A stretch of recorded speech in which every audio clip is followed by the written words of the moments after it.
David and I'm an addict. Wait, truer words were never spoke. You know how this usually goes. You tell how it was, what happened, and how you are now. I first got turned on to drugs when I was a kid, a musician. And some other musician that I admired handed me a joint. And I smoked it, and I thought it was just peachy. And I smoked a lot of them after that. If you were a musician back when I started, that was sort of part of being a musician. Sooner than I thought it would happen, I ran into somebody who turned me on to acid. I thought that was pretty great, too. Now, there was an early mistake that the people who were trying to discourage us all from doing drugs made. They said that if you took acid, you would, A, have bad babies, and B, burn your eyes out looking at the sun. And I knew that wasn't true because I tried it. And I didn't burn out anything. And so I figured they were lying. So when they said, don't smoke those reefers, they'll lead to harder stuff, I figured, no, don't feed me that hogwash. And I went blithely on down my road. Now, because they made all of that illegal, you had to go into a fairly illegal society to get what you were looking for. And sooner or later, somebody always comes along and says, that's nothing. Try this.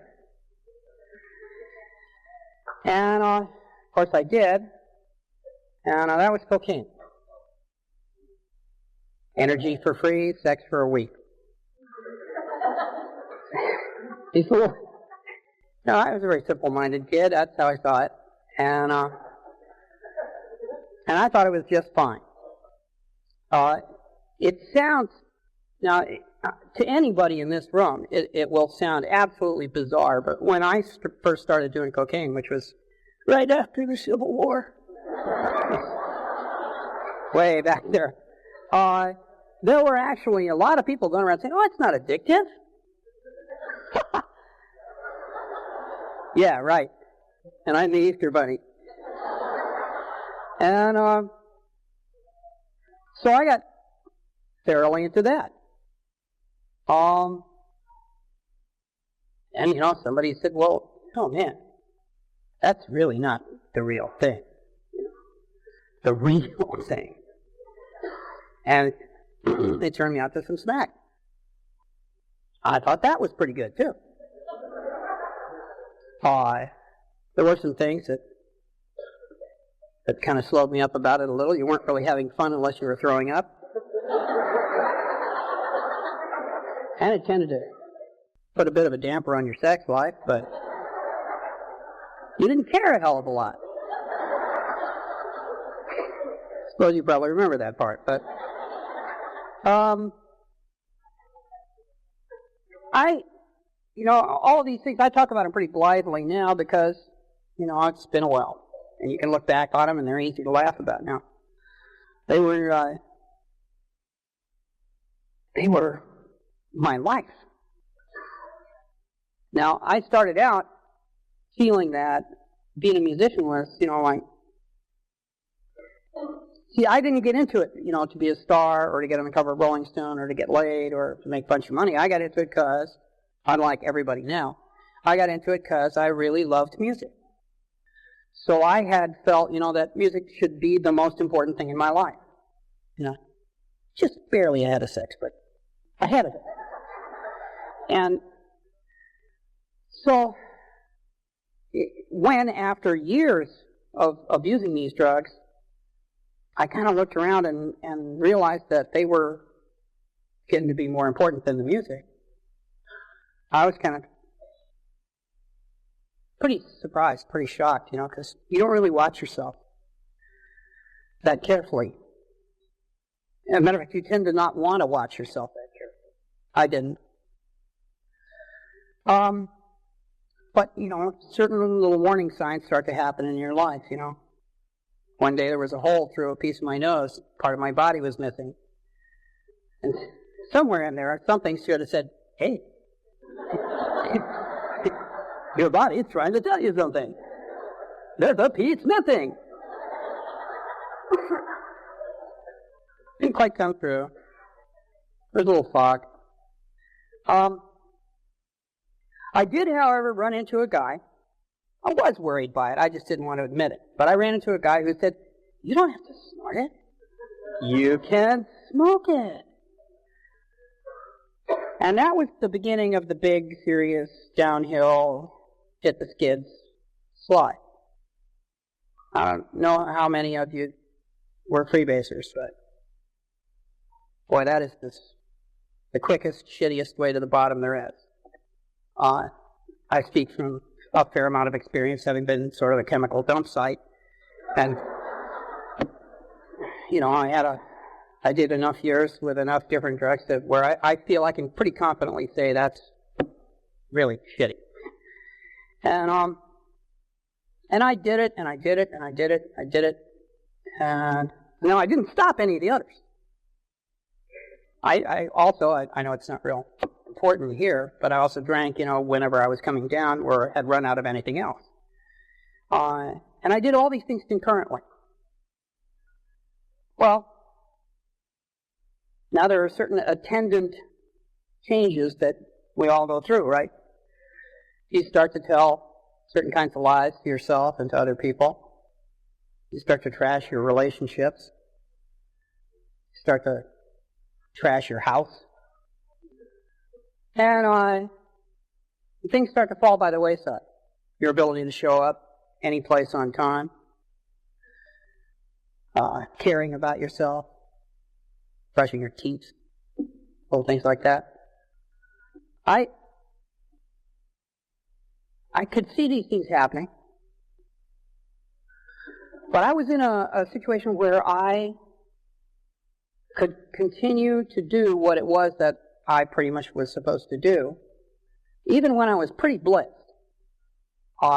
Playing music is not an intellectual thing. It's something you do from your heart and almost on an instinctive level after you've done it for enough years. So you can do it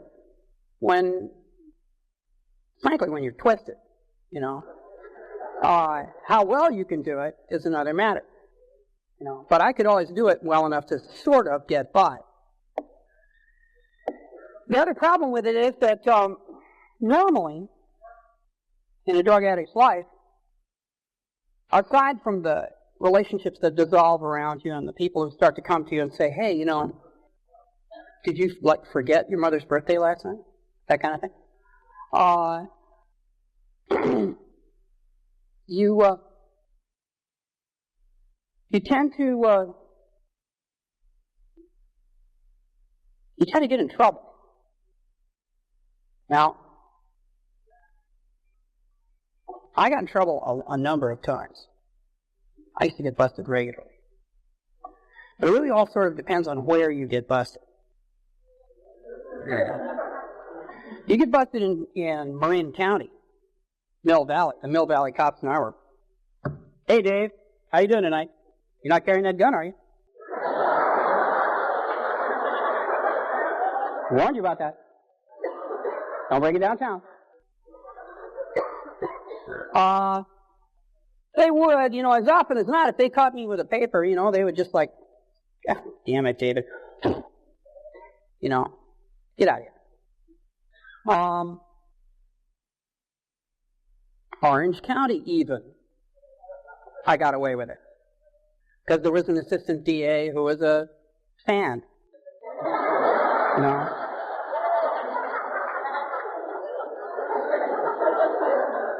I slid on that one. Texas, on the other hand.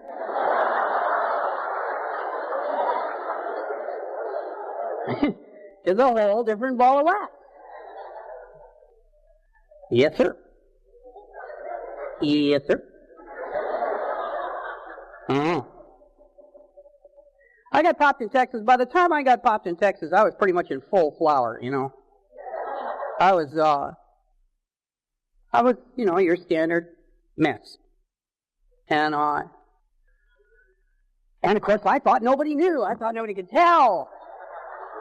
I thought I was cooler than shit, sneaking around a corner. Hey, they'll never know. Propane torch this big. They'll never know. Yeah. They busted me, and in all fairness, the judge that I had to deal with there was actually a pretty decent guy, and he knew that I had already made several attempts to, go into treatment or, for one reason or another, and failed. And he said, we're going to put you in treatment. And they sent me off. They made a deal, to send me off to a locked facility in New Jersey, from which I escaped. That day, he's sharp. Yes, sir, thinking all the time. And they caught me, of course, right away.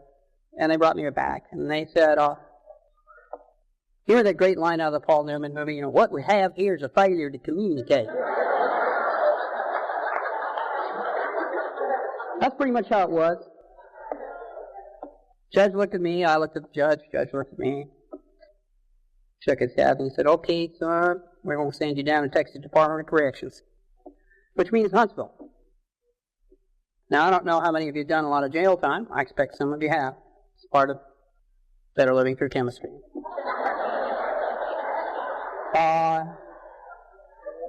Yeah, buddy. Yeah, it's like, and they stuck me in. First, they stuck me in the Dallas County Jail. Now, if you're like a connoisseur of jails, you know that the county jails are zoos. They really suck. They are really the lowest. And they put me in the county jail, and I did some time, and a clever lawyer got me out. And I promptly went, big smoking Dave-sized hole in the air, straight to a hotel where a guy was waiting with everything. Not real smart. I went back. This time, they put me in jail, and they put me in solitary, in a place called Lewis Sterrett Justice Center. I remember it well. And I said, why are you putting me in solitary? They said, well, we don't know, but one of these boys might just want to kill you, just to be able to say he done it.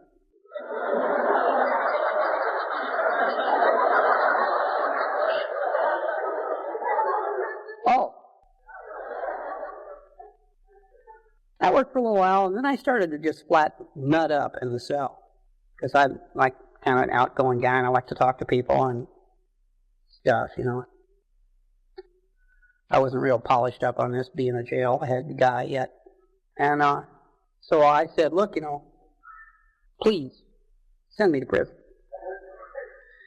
Because after you are in population for a while, they explain some things to you, which are, A, that the state prison is better than the jail because you get a job, and the food is better, and even if there's no telephones and you got to live on letters, you get to go out and go to your job. You don't have to stay in your house all day, it's your cell.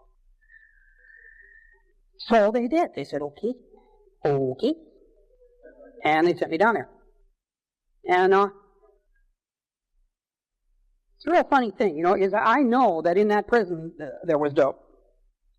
But when you're new in prison, they don't tell you anything because they don't know who you might be. Even somebody that they know who you are. They don't know what deal you might have made. So they don't tell you shit. Nobody ever even told me where I could find a joint. There was nothing. It was clang, end of movie. And that was a real interesting experience, because now, drug rehab in a Texas prison is sort of like this. It goes, hey, Vern, look at him. He's rolling around dead now. Look at that shit. Hey, rock star, how you feel now? You dumb son of a bitch. Bet you wish you had that money now, don't you, boy? God damn. These were not what you call real rocket scientists.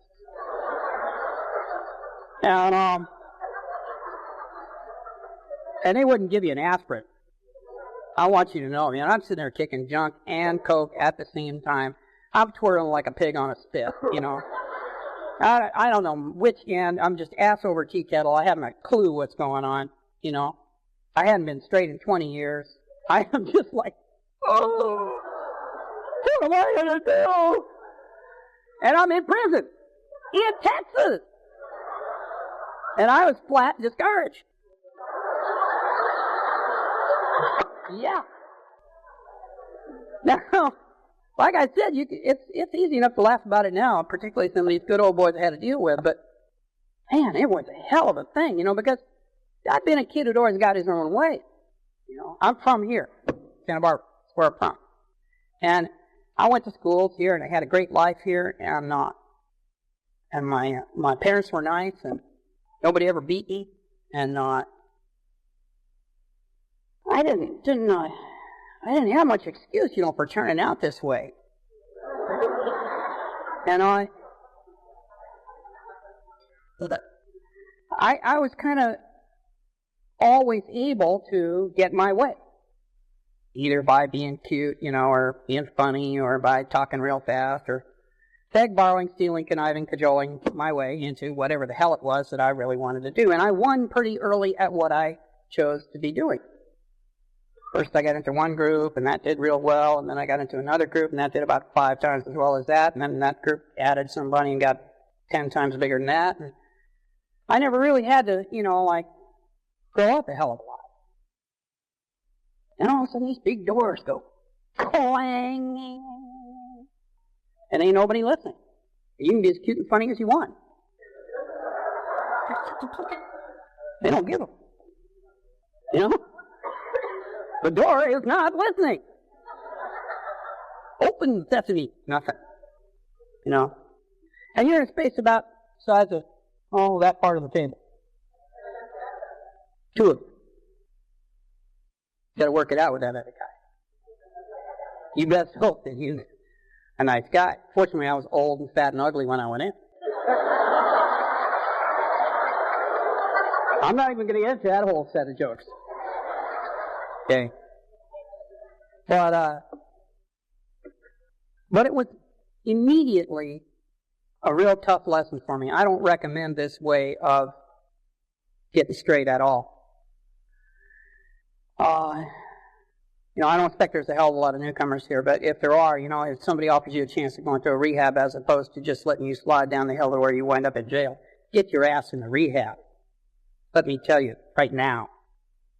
Because, man, just the food alone is a serious enough consideration to where you should definitely walk to the rehab if you have to. Okay?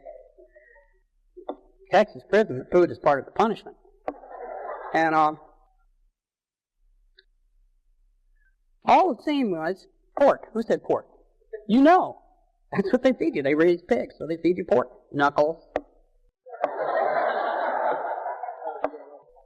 Man, it's bad, terrible food. But, you know, the main thing was that it was a shock to be locked up, and it was a shock to be suddenly straight. Painfully, agonizingly straight. And it was a shock to be doing it under that circumstance. Frankly, it's worth it, whatever the hell circumstance it has to be. I didn't know that.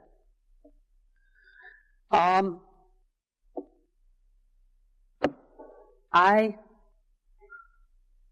had tried, my wife Jan and I had tried several times, like I said, going into hospitals and stuff, and always failed. You know, we'd last like 856,425 seconds. You know what I mean?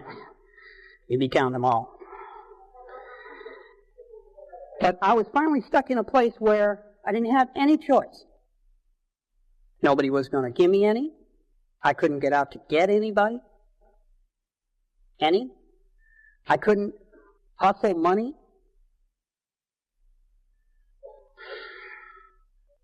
I wish I had run out of money before I wound up there. Normally, that's what happens. You hit the skids pretty bad, and then you run out of money.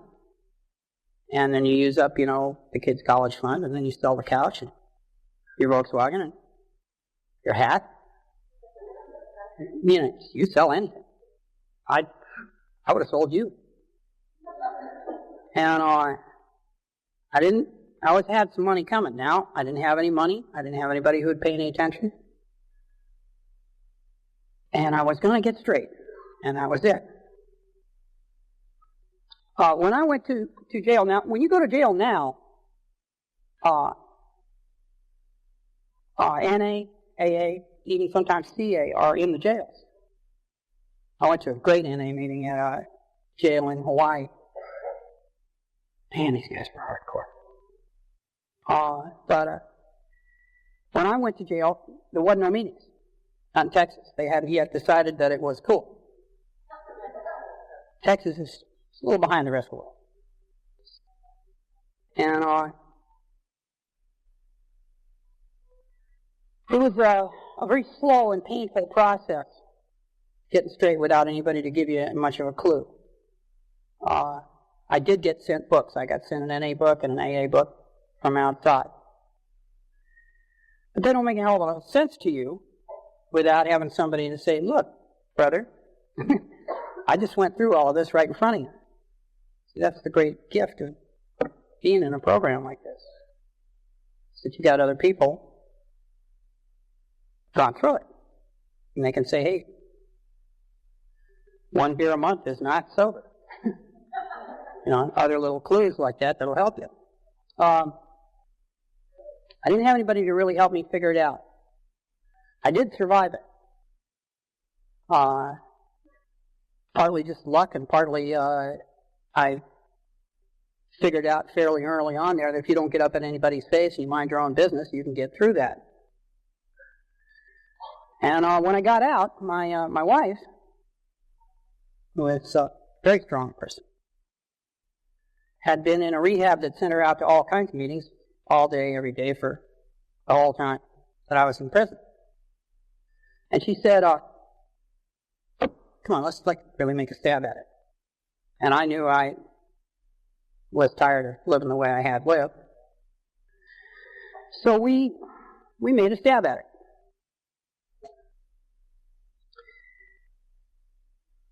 It's the hardest thing I've ever done. Anybody ever tells you that it's easy is a liar. They're lying in their teeth. I am not Superman. And when I got out of the joint, I was just shakier than a pillar of jello. I didn't know what to do, where to go, who to turn to, how to make any sense out of my life at all. And without, a couple of good friends and my wife, I probably would have hit the skids again. It didn't happen that way. Somehow I'm a very lucky guy. I started going to meetings and then more meetings. When I first went to meetings, I didn't, seem like probably most of you, I didn't feel like I was part of it. I didn't particularly, feel like being real honest about whatever I had done, because I really was kind of a shit. I told a lot of lies. I did a lot of stuff I'm not proud of. Talked over a lot of people. Hurt a lot of people. I'll give you an example. I got a daughter who's she's about 17 now. She had to go to school the next day after People magazine came out and was on every checkout stand of every market in the United States of America, saying on the cover how rocker David Crosby ruined his life with cocaine. She had to go to school the next day. That's not cool. That's not even close. I think we live in a vacuum when we're in the middle of it. We're so deep into our denial that we think, hey, it's my life. I want to go to hell in a handbasket. I can do it. Don't you tell me how to live my life. I don't tell you. I said all those things. But we don't live in a vacuum. Everything we do affects other people around us. And that's just one of the things I did. I don't like to admit that one, so I make myself admit it. Because it hurts. And I want it to hurt. Because I don't want to forget. But there were a lot of them. I had a lot of wreckage. I had been a destructive force in other people's lives. Not just blithely derailing people as I went by at speed, but actively hurting people. Lucky I didn't kill somebody. I carried a gun for years. That was all part of the cocaine psychosis. When you're doing as much freebasing cocaine and heroin as I was doing, you think they are out to get you. I'm sure you know about them. I used to call them the Bush people. Oh, you've seen Bush people. Look, right over next to the key. No, move. It'll move. No. Wait. It'll move. Get that on the roof. I'm telling you, I heard him talking. I heard my name. Yes, sir. I used to carry a gun all the time. Colt 45 automatic. I got arrested 3-4 times with a Colt 45 automatic. I was practically supporting the Colt Firearms Company there for a while. Give me another one. They took that one. Sharp. That date is sharp. I don't know how I missed killing anybody, but I didn't. I did do a lot of damage, like I said, though. And then when I'm talking to people that are new in this thing, they tend very strongly to think that they are the only person they got to think about. They have already made a break with their family.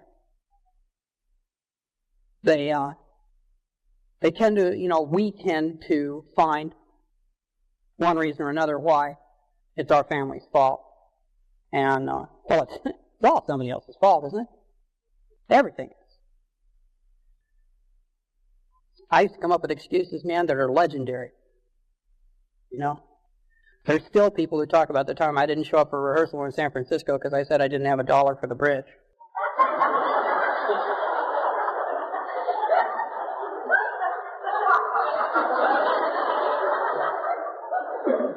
They claim I was in Palo Alto, but I don't know. We have a lot of excuses why it's somebody else's fault. We have a lot of excuses why we separate away from our family and our loved ones, because we really can't face them. I couldn't. When I say we, I'm talking about me, but I tend to include you guys because I figure an awful lot of you went through an awful lot of the same stuff I did. Forgive me if I insult you in any way by including you, but I tend to think we have a lot of shared experiences. Like I said, when I started going to meetings, I was not real happy. I felt like I had come to meetings in handcuffs, and I didn't really feel like I was part of, and I had no real desire to be honest about what I had done. And I thought, that I was so unique. And the same thing happened to me that happens to all of us. You go and you sit down and somebody starts talking. You inevitably, in between your popcorn and your chewing gum, start listening. Wow, he looks clean and everything. He's got a clean shirt on. Son of a gun. And some of the load gets lighter right there. Some of this, oh, I'm so unique, and oh, I'm such a shitheel, gets a little lighter right there. It takes a while to soak in, By listening to other people talk, flat saved my life. Because I'm sure I would not have made it this far if I hadn't been encouraged, to listen to other people and learn from them. Now, it doesn't always work that you learn from them. Sometimes you go to a meeting and somebody gets up and says, "My kitty's sick and they were mean to me at work today and I couldn't find anywhere to park." And you want to go, "I'm trying to save my life! Stop talking about your parking space!" But that's usually what happens at a meeting, is somebody is going to touch your heart. Somebody's going to tell some story, man, that's a part of exactly what you went through. Some place inside you is going to get touched. And that's what happened to me. I think the things I read in books helped. I think getting a sponsor helps. I think going to meetings helps. Listening to people helped me the most of all. Because I had always thought I was better than, smarter than, quicker than, richer than, something than, whatever the hell it was than everybody. And now I was like a shitheel and lost. And listening to other people pulled me back up to being a human being. And made me feel, that I could be one too. That's now my biggest aim in life, is to just be a decent human being. And I figure that's our responsibility. That's about all we can really, We're not going to get any help from elsewhere. It's only us that have made this choice that are going to help each other. Sure as shit, the government isn't going to do anything about it. That's another pet peeve of mine. I'm so pissed at the government, I'm ready to just, I'll give them a chance this time. It might get a little better, but I used to go, I have gone and lobbied and talked and tried to talk to people in previous drug enforcement, administrations and stuff. I can get in the door because I can get some senator who wants me to do some benefit for him to make a call, But man, those people are just flat stupid. And they're not going to help us. No, they're not even going to help the problem. All they want to do is lie about the problem so that they can claim it didn't happen on their watch. Point fingers. What about the drug problem? I'll appoint a commission. We'll find out if there is one.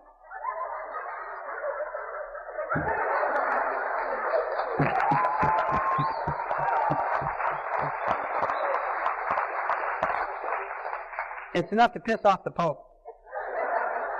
I can't, I have no slack left for these people. There's good people all the way down. I hate to admit this, but there's good people even in law enforcement. I even met a prison guard who was a decent human being. Now that is really some stretch, man, I'm telling you. It sticks in my craw to say that. But the people in the government, just mostly, at least over the last couple of administrations, have, done their best to lie about the whole thing. And frankly, friendly policeman Bill, your neighborhood guy, ain't going to straighten you out either. We're the only ones who are going to help each other. And we're the only ones, I believe in, to help anybody coming up. Now, there are those of us who are sort of radicals and feel that. I'm not specifically saying this is me. If it sounds like me, it might be me, but I don't want to admit it. There are some of us who feel that we know, that we have the technology to know exactly where all the dope is coming from. And frankly, we do. Those cute little boys down at the NSA can tell you where every coca bush in Peru is. And frankly, I don't think the Ecuadorian Marine Corps can stop us. if we went down and just took them all off the ground. But I don't want to talk like a radical.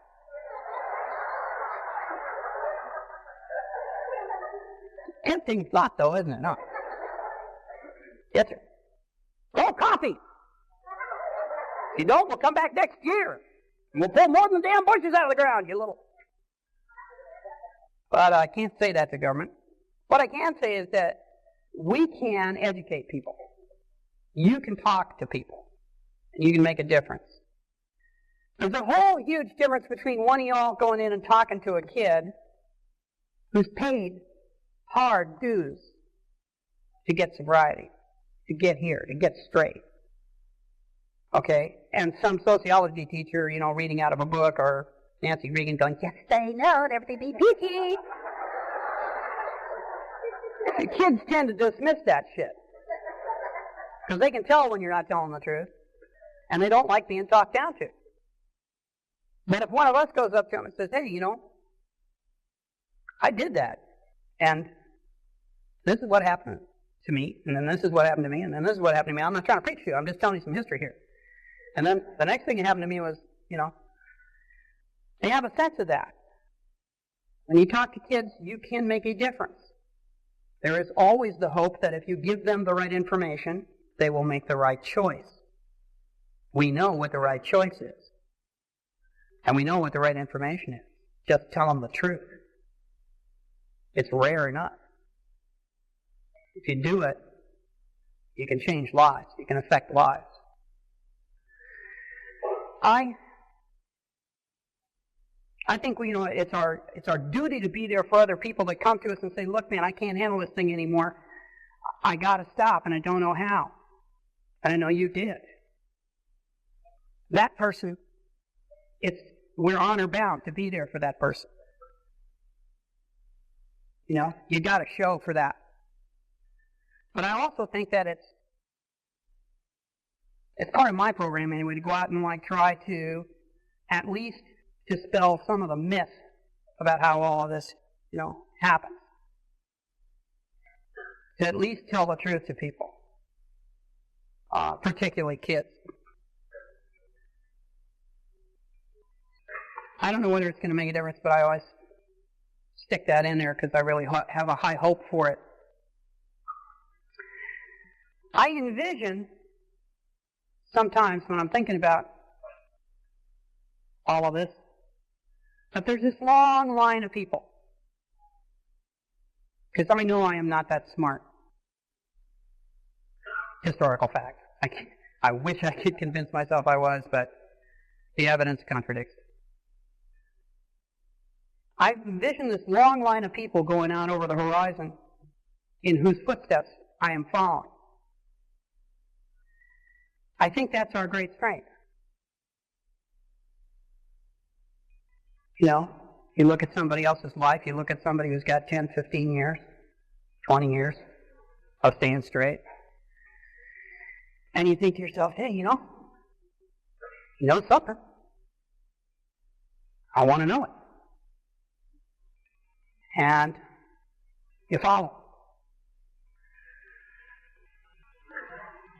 I hope that I get to keep following people in this long line for the rest of my life. I know I only got to worry about it for today, but I would like very much to just keep following this line of people all my life. I've never been so happy. I never felt this good in my life about myself or anything else. I get to be a father to my kid. I get to be a husband to my wife. I get to be a partner to my partners. I get to make the best art I can make.